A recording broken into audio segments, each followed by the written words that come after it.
So in this first estimation section, all we really want you to do is, as a Scrum Master, tell us how much capacity you're going to have. Now that we need this information for later on in the exercises, but this is really about you and the team figuring out how much capacity you've got and how much you should be allocating, and just thinking through what it looks like. So just for the purpose of this exercise, capacity, a capacity point is a person day, right? That's it.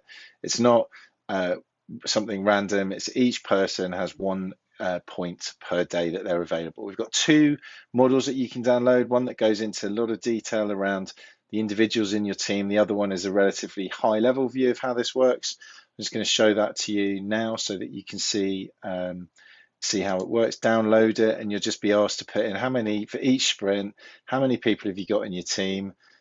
We take out 2 days in the sprint, one for planning and one for retros effectively, but we'll call it 2 days. Then there's public holidays, which we'll talk about in a second, which you need to bear in mind. You don't want to operate at 100% capacity.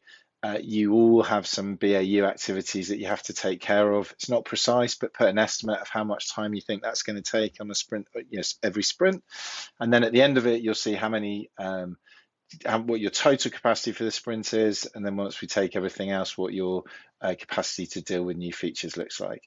Once you've got that, you'll use that information in pretty much all of the exercises that we'll do going forward. So you can take a screenshot and dump it out here.